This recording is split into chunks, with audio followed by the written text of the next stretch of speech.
अस्सलाम वालेकुम student, this is Asad Malik and I am your banking instructor. और आप हमें देख रहे हैं व्यू ट्यूशंस के प्लेटफॉर्म से, जो कि है पाकिस्तान का first free of cost learning platform, जो कि आपको देता है आपके कोर्स से रिलेटेड तमाम फ्री नोट्स, पीपीटी प्रेजेंटेशंस, आपके बुक के तमाम क्वेश्चंस के सॉल्यूशंस और इवन आपके पास पेपर के तमाम क्वेश्चंस के सॉल्यूशंस एक ही प्लेटफॉर्म से।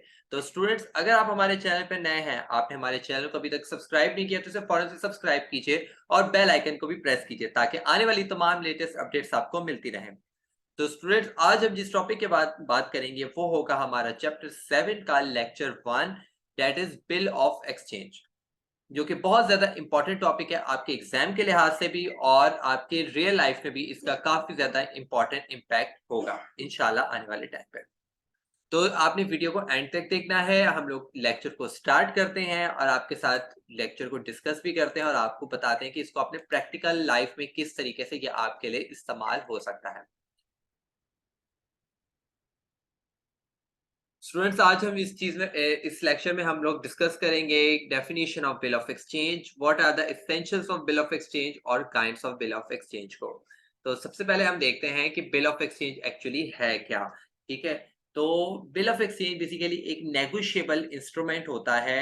ये क्रेडिट इंस्ट्रूमेंट होता है जो कि हम बनाते हैं एक डेब्टर जो होता है उसके लिए, ताकि वो एक पर्टिकुलर अमाउंट हमें दे सके एक स्पेसिफिक पीरियड ऑफ टाइम के बाद।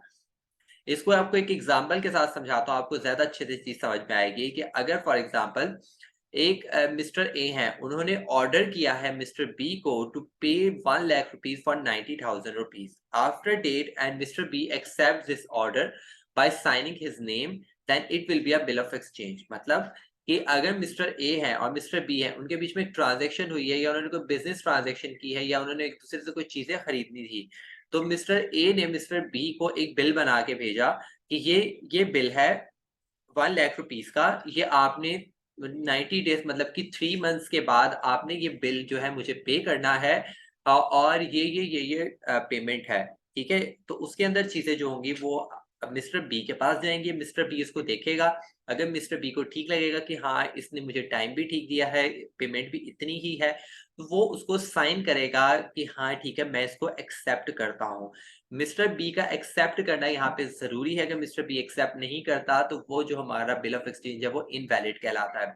आजकल एक्सेप्ट कौन करता है? ये बैंक्स भी on the behalf of mister B जो है वो एक्सेप्ट कर लेते हैं, क्योंकि अगर ज़रूरी नहीं है कि आपको जो मिस्टर बी है या जो ड्रॉई है, ठीक है, वो उसी मुल्क का हो सकता है कि वो किसी बाहर के मुल्क का है, मतलब किसी और फॉरेन कंट्री का है। तो उसके बिहाफ पे आजकल बैंक्स भी एक्सेप्ट कर रहे होते हैं, ताकि आपका टाइम जो है इससे काफ़ी ज़्यादा सेफ हो जाता है और आपको श्योरिटी भी मिल जाती है बैंक के बीच में। ठीक है? तो इसको हम कहते हैं बिल ऑफ एक्सचेंज।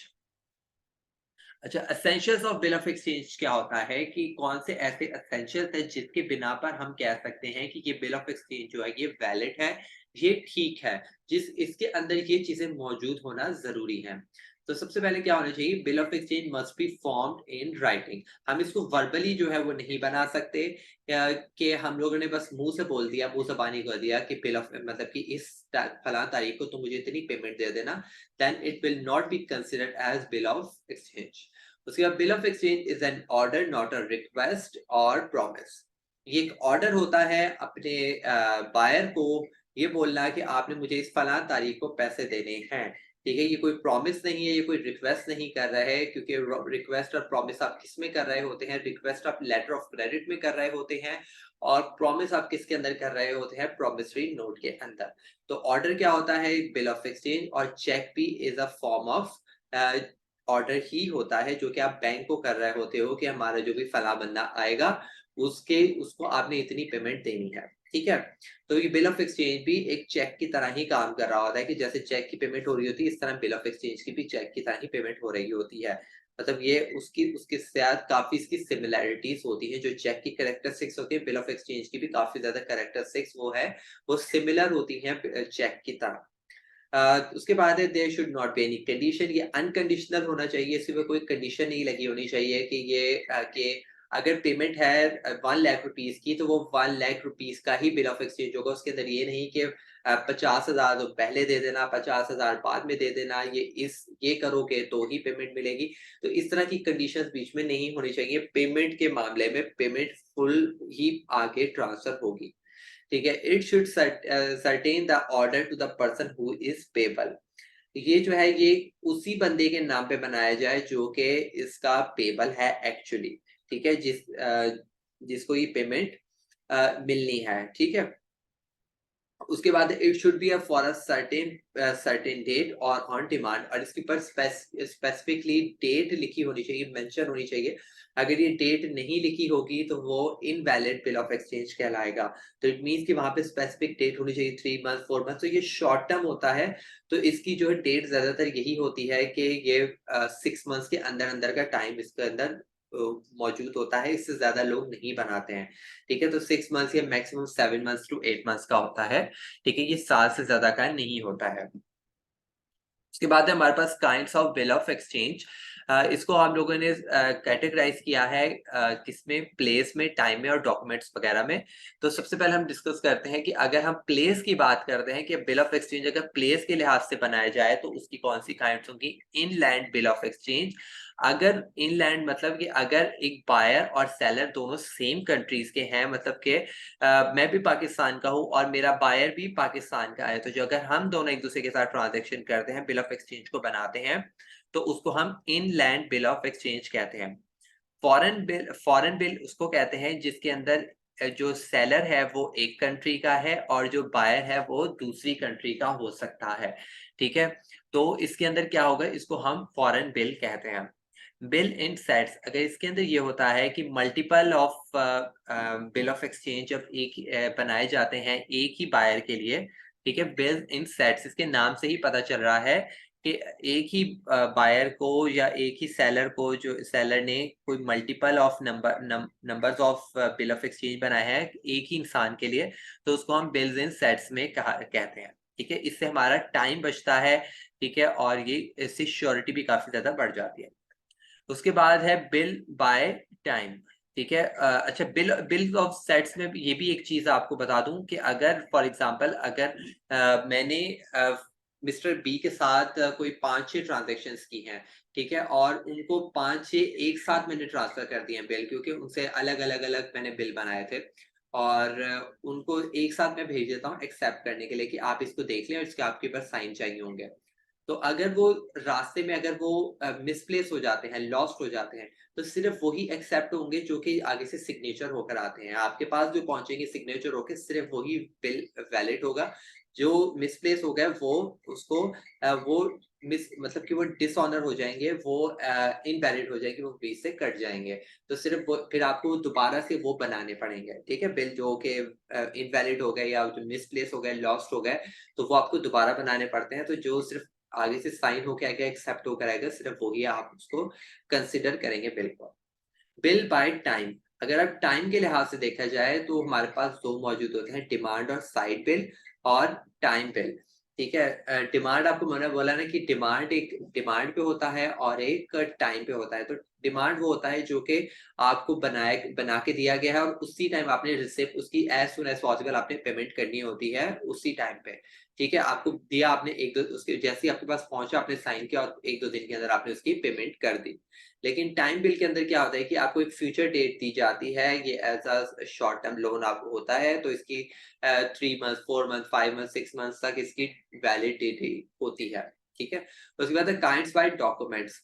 अच्छा, कुछ ऐसे बिल ऑफ एक्सचेंज होते हैं जिसके साथ डॉक्यूमेंट्स लाजमी होते हैं। ये ज्यादातर तब होता है जब आप फॉरेन बायर के साथ कुछ ट्रांजेक्शन कर रहे होते हैं, क्योंकि उसके अंदर बहुत से डॉक्यूमेंट्स वगैरह इस्तेमाल हो रहे होते हैं। आप इनलैंड बिल के अंदर जो है वो non documentary bill of exchange तैयार कर रहे होते हैं, लेकिन अगर आप फॉरेन बिल्स बना रहे हैं तो उसके अंदर आपको डॉक्यूमेंट्री बिल्स की जरूरत पड़ेगी, ठीक है, क्योंकि उसके अंदर कोई भी अगर कोई बिल्टी वगैरह की है या कोई शिपमेंट के कोई रिसिप्ट है, सारी की सारी जो रिसिप्ट्स होंगी जब आप उसे पे कर देंगे तो वो आपने उसके साथ बिल ऑफ एक्सचेंज के साथ स्टेपल करके, मतलब अटैच करके आपने सेलर तक पहुंचाना होता है, ठीक है, उसको कि मैंने ये सारी की सारी पेमेंट्स आपको दे दिए, या सेलर जो है वो बायर को भेज रहा है कि ये देखो मैंने ये सारी की सारी जो है चीजें मैं ये पेमेंट कर चुका हूँ, ठीक है, तो ये आप इसको जो है एक्सेप्ट कर लें।